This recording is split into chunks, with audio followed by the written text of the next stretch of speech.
오늘은 성경에서 매우 중요한 장인 창세기 3장에 대해 이야기해 보려고 합니다. 이 장은 인류의 타락, 즉 최초의 인간이 어떻게 죄를 짓게 되었는지를 다루고 있는데요. 우리 인간의 본질과 하나님과의 관계를 이해하는 데 핵심적인 내용입니다. 창세기 3장은 뱀의 등장으로 시작됩니다. 이 뱀은 하나님이 만드신 모든 들짐승 중에서 가장 강교한 존재로 묘사되는데요. 이 뱀이 여자인 이브에게 접근합니다. 뱀은 매우 교묘한 방식으로 대화를 시작합니다.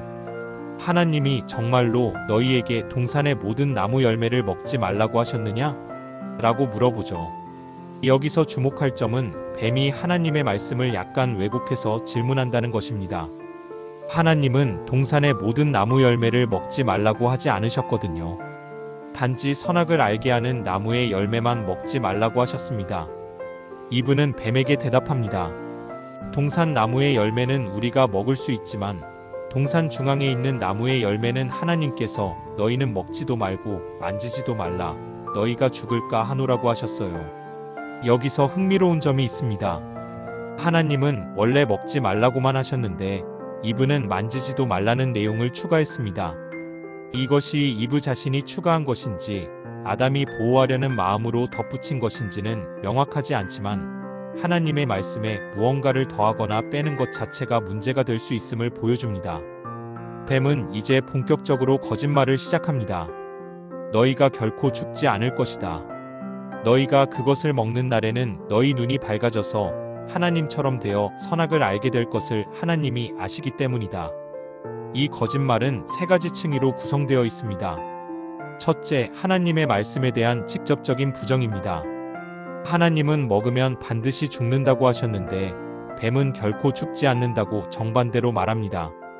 둘째, 하나님의 동기에 대한 의심을 심어줍니다. 하나님이 선악과를 금지한 이유가 인간을 사랑해서가 아니라 인간이 하나님처럼 되는 것을 두려워하기 때문이라고 암시합니다. 즉, 하나님을 이기적이고 질투하는 존재로 묘사하는 것이죠. 셋째, 불순종을 통해 더 나은 상태에 이를 수 있다는 거짓 약속입니다. 눈이 밝아진다, 하나님처럼 된다, 선악을 안다는 말로 유혹합니다. 여자는 그 나무 열매를 바라봅니다. 그리고 세 가지를 발견합니다. 그 나무 열매가 먹음직하고 보기에 아름답고 지혜롭게 할 만큼 탐스럽다는 것입니다. 여기서 우리는 죄의 과정을 볼 수 있습니다. 먼저 눈으로 보고 마음으로 욕심을 내고 결국 행동으로 옮기는 것이죠. 이브는 그 열매를 따서 먹고 함께 있던 남편 아담에게도 주어 그도 먹게 됩니다. 흥미롭게도 성경은 아담이 함께 있었다고 기록합니다. 많은 사람들이 아담은 그 자리에 없었고 이브만 유혹받았다고 생각하지만 실제로는 아담도 그 자리에 있었던 것으로 보입니다. 그렇다면 아담은 왜 이브를 막지 않았을까요? 그리고 왜 자신도 먹었을까요? 이것은 아담 역시 능동적으로 불순종을 선택했음을 보여줍니다. 열매를 먹은 후 뱀이 약속했던 대로 그들의 눈이 밝아집니다. 하지만 그들이 본 것은 뱀이 약속했던 신적인 지혜가 아니었습니다. 그들은 자신들이 벗은 것을 알게 되었고 무화과 나무 잎을 엮어서 치마를 만들어 입습니다. 여기서 벗었다는 것은 단순히 육체적인 나체 상태만을 의미하지 않습니다. 그것은 영적인 무방비 상태, 수치심, 그리고 하나님과의 관계가 깨진 상태를 상징합니다. 타락 이전에도 그들은 벗고 있었지만 부끄러워하지 않았습니다. 하지만 이제 그들은 수치심을 느끼고 무언가로 자신을 가리려고 합니다. 날이 서늘할 때 하나님이 동산을 거니시는 소리를 듣고 아담과 이브는 나무 사이에 숨습니다. 전에는 하나님과의 만남이 기쁨이었을 텐데 이제는 두려움이 된 것입니다. 이것이 죄가 가져온 가장 큰 변화입니다. 하나님과의 친밀한 관계가 깨진 것이죠. 하나님은 아담을 부르십니다. 내가 어디 있느냐? 이것은 하나님이 아담의 위치를 몰라서 하는 질문이 아닙니다. 전지전능하신 하나님께서 아담의 위치를 모르실 리 없죠. 이것은 아담이 자신의 상태를 깨닫게 하려는 질문입니다. 너는 지금 어떤 상태에 있느냐? 는 의미입니다. 아담은 대답합니다. 동산에서 하나님의 소리를 듣고 제가 벗었으므로 두려워하여 숨었습니다. 하나님은 다시 묻습니다. 내가 벗었다는 것을 누가 내게 알렸느냐? 내가 내게 먹지 말라고 명한 그 나무 열매를 내가 먹었느냐? 이제 아담의 반응이 나옵니다. 하나님이 저와 함께 있게 하신 여자, 그가 그 나무 열매를 내게 주므로 제가 먹었습니다. 아담의 대답에서 우리는 죄인의 전형적인 반응을 봅니다. 책임 전가입니다. 아담은 자신의 잘못을 인정하지 않고 여자에게, 더 나아가 은근히 하나님께 책임을 돌립니다. 하나님이 주신 여자라는 표현에서 이것을 알 수 있죠. 하나님은 여자에게 묻습니다. 내가 어찌하여 이렇게 하였느냐? 여자도 대답합니다. 뱀이 저를 깨므로 제가 먹었습니다. 이브 역시 책임을 뱀에게 돌립니다. 이렇게 죄는 관계의 단절과 책임 회피를 가져옵니다. 이제 세 당사자에게 각각 심판을 선언하십니다. 하나님은 먼저 뱀에게 말씀하십니다. 내가 이렇게 하였으니 내가 모든 가축과 들의 모든 짐승보다 더욱 저주를 받아 배로 다니고 살아있는 동안 흙을 먹을지니라. 그리고 중요한 예언을 하십니다. 내가 너와 여자 사이에, 내 후손과 여자의 후손 사이에 원수가 되게 하리니 여자의 후손은 내 머리를 상하게 할 것이요 너는 그의 발꿈치를 상하게 할 것이니라. 이 구절은 신학적으로 원시복음이라고 불립니다. 최초의 복음 선포라는 의미입니다. 여기서 여자의 후손은 궁극적으로 예수 그리스도를 가리키며 뱀은 사탄을 상징합니다. 뱀이 그리스도의 발꿈치를 상하게 하는 것은 십자가에서의 고난을 의미하고 그리스도가 뱀의 머리를 상하게 하는 것은 사탄에 대한 완전한 승리를 의미합니다. 발꿈치를 다치는 것은 치명적이지 않지만 머리를 상하게 하는 것은 치명적이기 때문입니다. 그리고 하나님은 여자에게 말씀하십니다. 내가 내게 임신하는 고통을 크게 더하리니 내가 수고하고 자식을 낳을 것이며 너는 남편을 원하고 남편은 너를 다스릴 것이니라. 여자의 심판은 두 영역에서 나타납니다. 첫째는 출산의 고통입니다. 둘째는 남편과의 관계에서의 갈등입니다. 남편을 원한다는 것은 단순히 사랑의 감정이 아니라 남편을 지배하려는 욕구로 해석되기도 하고 남편에 대한 의존으로 해석되기도 합니다. 그리고 남편은 아내를 지배하게 됩니다. 원래 평등했던 관계가 지배와 피지배의 관계로 왜곡된 것입니다. 하나님은 아담에게 가장 긴 심판의 말씀을 하십니다.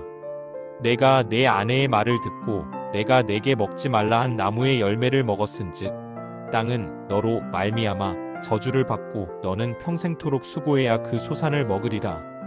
땅이 내게 가시덤불과 엉겅퀴를 낼 것이라. 내가 밭의 채소를 먹으리라.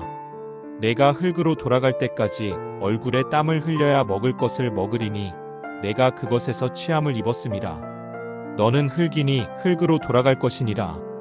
아담의 심판은 세 가지 영역에서 나타납니다. 첫째, 노동의 고통입니다. 원래 아담은 에덴 동산을 다스리고 지키는 즐거운 노동을 했습니다.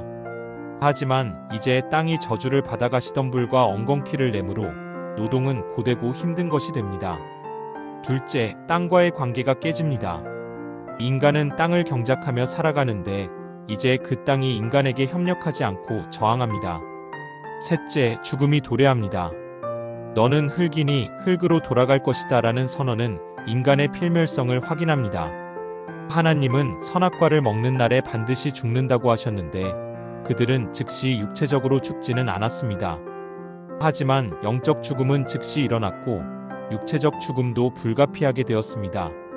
심판의 말씀 이후 우리는 하나님의 놀라운 자비를 봅니다.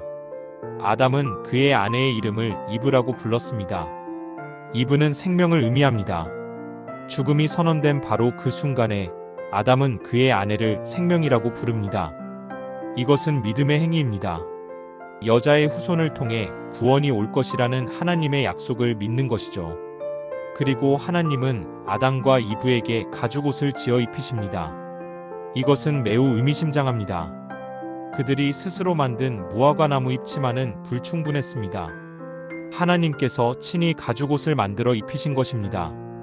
가죽옷을 만들려면 동물이 죽어야 합니다.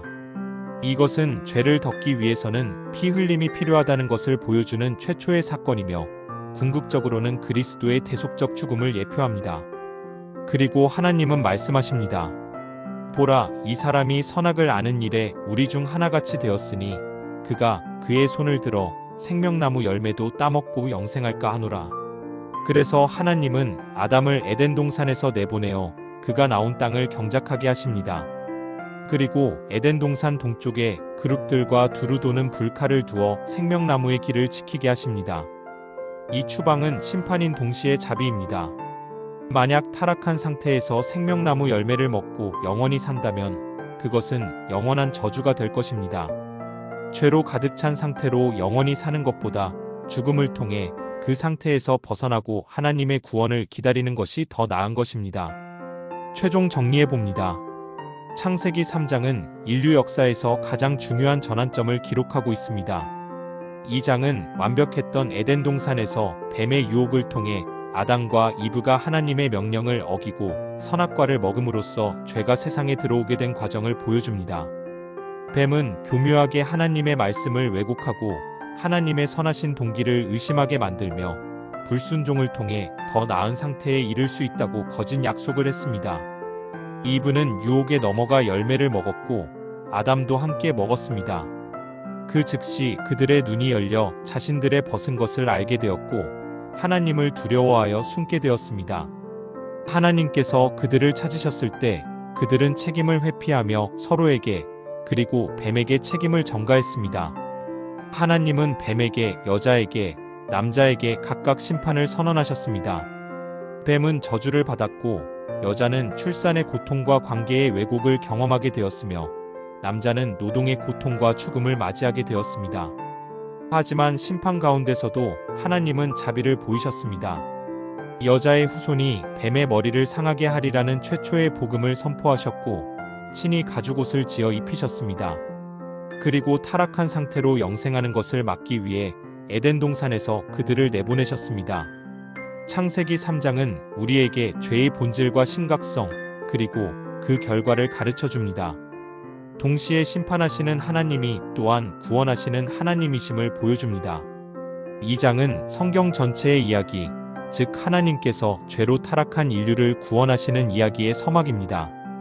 이 타락의 이야기는 단순히 과거의 사건이 아니라 오늘날 우리 각자의 이야기이기도 합니다. 우리 모두는 여러 방식으로 하나님의 말씀에 불순종하고 우리 자신의 지혜를 하나님의 지혜보다 높이며 하나님이 아닌 다른 것들을 신뢰합니다. 하지만 감사하게도 하나님은 여전히 우리를 찾아오시고 예수 그리스도를 통해 회복과 구원의 길을 열어주셨습니다.